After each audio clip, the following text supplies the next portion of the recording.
All right, Mizuno irons. There are so many choices. They have a lot of different options.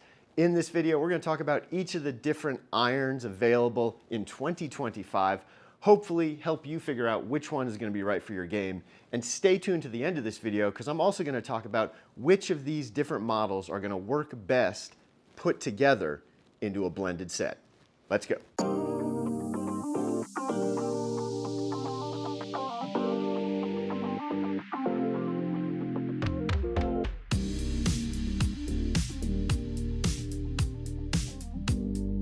Hi everyone, welcome back to the channel. Hope you're having a wonderful day. So there are a lot of Mizuno irons, so we are going to dive right into this. All right, first up, and I know what you're thinking, it's not an iron, but I think for two reasons we can keep it in the same category. So I've got the JPX Fli-Hi here, and look, we got two things going for this that puts it in the same basic category as the irons. One, you can get it all the way down to a 7 iron equivalent, so you can pretty well move a good amount of your bag into this setup.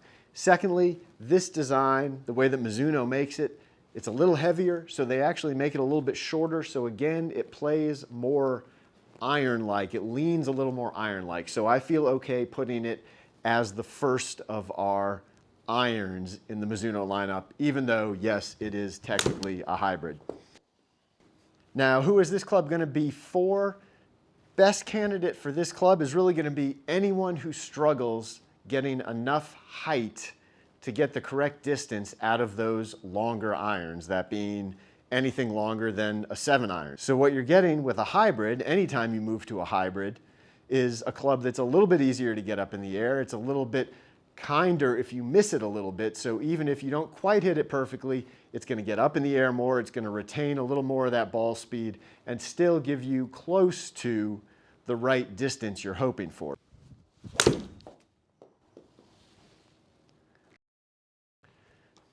And now this is the 7 iron that I'm hitting here. Everything we're hitting today is going to be a 7 iron, so we'll keep track, but basically you expect this club, even though it's a hybrid, to go the same distance as any of these other 7 irons. Okay, next up we've got JPX 925 hot metal high launch. So what we've got in this setup is basically the most forgiving, at least shape-wise, of any of the Mizuno irons. So that means you've got a wider sole, you've got a thicker top line, you've got an oversized head, you've got a fair amount of offset. Now, the one thing that makes this club unique, every other club we're going to run through, and I'm going to hit them in order of how forgiving they are. Every other club, as we move from forgiving into more player-oriented, the lofts are going to go up. So the more game improvement the club is, the lower the lofts are in that set. However, this one, as the name indicates, high launch, is the one that falls outside of that. So this one is actually a higher lofted version, even though it is, again, sort of the most forgiving of all the irons. Now, who is this club really going to be for? Well, this is kind of maximum game improvement, but it's maximum game improvement for people with, I would say, pretty slow swing speed. So people that were really just trying to make sure you get enough height out of those shots to get some distance out of them. Next up, in line of forgiveness, we've got the JPX 925 hot metal. This is really going to be, one of the clubs I think that kind of fits the widest range of golfers. So if I was kind of pick a handicap level for this club, I would say, anyone who is shooting, anyone from golfers who have yet to ever break 100 down to somebody who shoots, into the middle 80s. I think this club is going to sort of be a pretty good fit for a lot of those golfers. So it's a very forgiving golf club, oversized head. It's got a reasonably wide sole, reasonably thick top line. It's got some offset to it. But at the same time, when you set it down, it doesn't look overwhelming. There's no weird protrusions kind of sticking out off it or anything. It just looks like a very classic type of golf club. It would not surprise me if that flies the green. The lofts on these much, much stronger. again, this is definitely more of a distance iron. It's forgiving, but it is also a distance iron. So if you are looking to up your distance a little bit, this is definitely somewhere you'll want to look. But as you can see, this thing is a cannon. And that pretty much says it all right there. Okay, next up we got JPX 925 Hot Metal Pro. So basically take everything that you think of with the standard hot metal and just slim it down just a little bit more narrow sole, a little bit thinner top line, a little bit less offset, but with the exact same loft configuration as the hot metal. And that's what you get here. As far as the type of player that this club is going to really fit, it's going to be either, again, similar in handicap to what we talked about with the hot metal, maybe say 5 strokes lower overall. So someone who shoots, can break 100 down to someone who shoots into the middle low 80s. Okay, last up in the JPX lineup. This is the newest addition to that JPX lineup. This is the 925 Forge. So again, as we're moving through this setup or these different iron models, this is now going to be the most player-oriented in the JPX lines. Again, as we've talked about with all of these other ones, we're basically just taking all those dimensions from the previous JPXs and slimming them down a little bit more. So again, a little bit thinner sole, a little bit thinner top line, a little bit less offset, and a little bit higher loft in this setup than the other ones.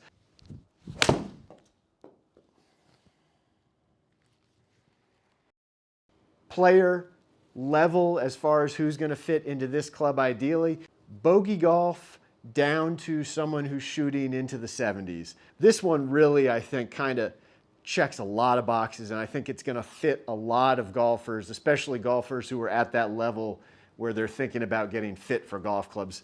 This JPX 925 Forge definitely, I think, is going to be an extremely popular club in 2025.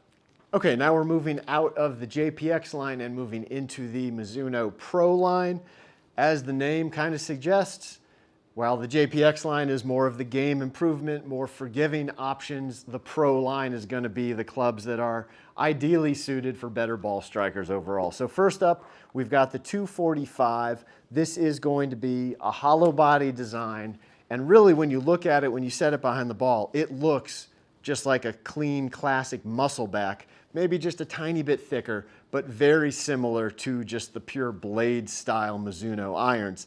Again, the biggest difference between this and one of those clubs besides those slightly thicker dimensions is the lofts are going to be, again, lower than what we're going to get into here in a minute.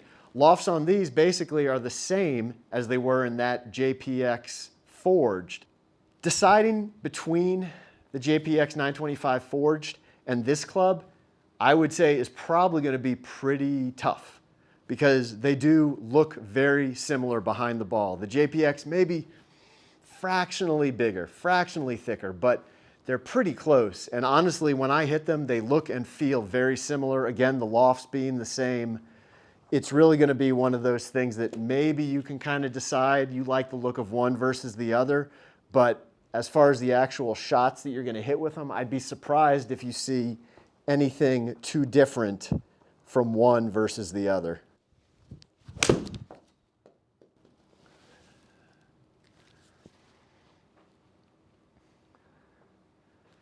All right, next up, Mizuno Pro 243. This is more of a player's cavity back design. You can see here looks a little different from the 245. This is one of my favorites. This is what's in my bag at this point. If you haven't seen my What's in the Bag video, I'll leave a link down in the description below. But this, when you set up behind the ball, looks very close to what the muscle back looks like as far as the lines, the top line, the overall dimensions. But when you look at the back of it, you can see there's definitely some meat back here. So you don't feel like if I don't make a perfect swing, things are going to go a little sideways. This feels like I can be a little bit off and still get some pretty good results out of it.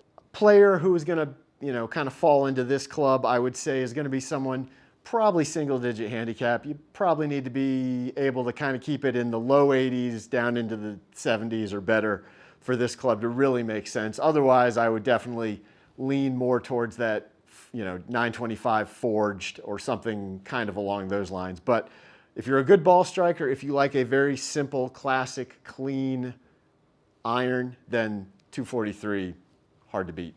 All right, now we're going to take a quick break from the Mizuno Pro lineup because, well, and I guess technically this does still say Mizuno Pro on it, but this is a new golf club, a new model for them, the S3. Now, this essentially is the replacement club from what used to be the JPX Tour Club. This makes more sense having this in a different category, albeit I would really kind of say, we should probably just kind of have it as call it a 242. I mean, that's kind of what it is. It's basically the next step down from the 243. It's not quite all the way to the pure muscleback 241, but it is really, really close. It has the exact same lofts as the 241, so very traditional blade style lofts. This golf club is really going to be for someone who is a really good ball striker.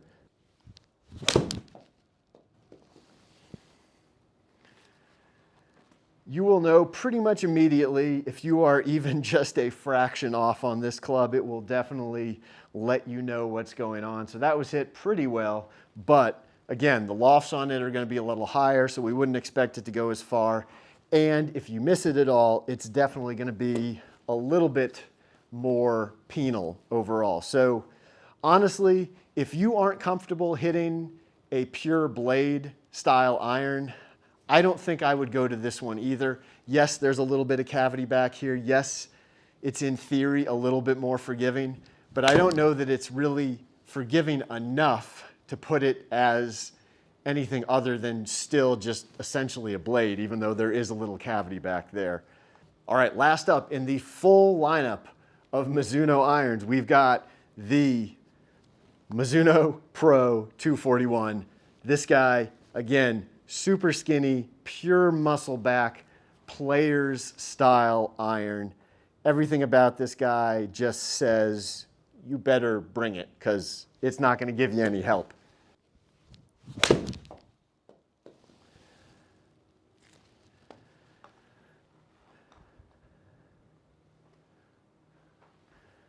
Wasn't terrible. A little bit skinny, but we'll get away with it on that one. Just a touch thin. Yeah, again, this guy, yeah, it feels great. It looks great, sounds great. But if you're not hitting it around the center, very close to the center of this club head, you're going to know it. It's really a club that I would say, if you are not a low single-digit handicapper, it's not a club that's really going to do you any favors. There's no real benefit to playing a club like this, or for that matter, the S3, unless you are a really, really good ball striker, or you just want to go out there and have fun and say you've got some blade irons. But look, this club is not going to be your friend in a lot of cases. It's not going to hold your hand and tell you everything's going to be all right. It is going to punish you if you are not on your game. So be aware of that if we're talking about either this 241 or that S3. Okay, last thing I want to cover. I'm going to give you just what I think are maybe my 3 top blended set configurations for these Mizuno irons. First off, when we're talking about more in the super game improvement category, I'm going to say that the combination I think that makes the most sense is going with a combo of the Fli-Hi, the JPX Fli-Hi hybrids, and then going directly from that into the hot metal, the JPX 925 hot metal. Yes, I am skipping over the high launch, again, because of what I've seen, just sort of the mixed results, whereas the standard hot metal seems like it's much more universally enjoyed. So what I would recommend is going from, again, those Fli-Hi hybrids into the hot metals, but with this addition that I think it makes sense in a lot of cases to actually take those hot metals and weaken them up just a little bit in those shorter clubs, give you a little bit more height, give you a little better stopping power overall than the stock loft configuration. Okay, second configuration, we're gonna call this sort of the game improvement into the player distance category. And again, there's a few different ways you could go here. Obviously, you could go directly from the hot metal into the hot metal pro. They've got the exact same lofts, so very easy to switch between the two. Yes, you can do it. I don't know that you're gonna see much of a difference between them. Occasionally some people will, but a lot of people it seems like you either gravitate towards one or the other, and I don't know that those two necessarily match up. So what I'm gonna recommend is actually whichever of the hot metal, whether it's the hot metal or the hot metal pro you go with, is actually blending that into that JPX forged. Again, the JPX forged a little more compact overall than either of those others, but I think really it makes more sense to go directly hot metal into the forged or the pro into the forged, just depending on which of those two hot metal heads you prefer. Finally, when we're talking about lower handicappers, more, better ball strikers, smaller overall profile on those clubs, the combination that I think probably makes sense is really, and this is, I'm going to go all the way down talking about pairing up either that S3 or the 241, because again, I think those clubs are two basically interchangeable clubs. I would really say you're going to want to match, and this one you got a little more room for playing around here, but either matching the JPX 925 forged, the 245, or the 243, going then down into those S3s or that 241. I do not think there's really any benefit going from, say, the 245 and blending it with the 243. Those two, I do not think there's enough there to really make that, blended set make a lot of sense. But I do think if you're gonna go from, again, the S3 or the 241, if you're wanting more forgiving, better, easier to hit longer irons, I really do like almost that 925 forged in the longer irons down into that S3 or that 241. If you're wanting a little more continuity as far as the look of it, then we go with either the 245, which again just looks like a slightly more, slightly thicker 241, or the 243, which looks very similar, just with a little more cavity back there. But either of those setups I think are going to work really well. Again, if you're in that blade style in the short irons, it's not a club you really want to be dealing with in the long irons. So again, I would pair it up with one of those. There you go, all the Mizuno irons. Hopefully this gives you a little better idea of maybe based on where your golf game is, where your ball striking is, which of these categories, which of these groups of irons maybe are going to make the most sense for you. Hey, hope you enjoyed this video. Definitely go down below, like, comment, subscribe to the channel, hit the bell icon so you'll be alerted when I post new videos. If you're interested in a fitting, in a custom build, in a repair, my contact information is down below, and I will see you on the next video. Take care.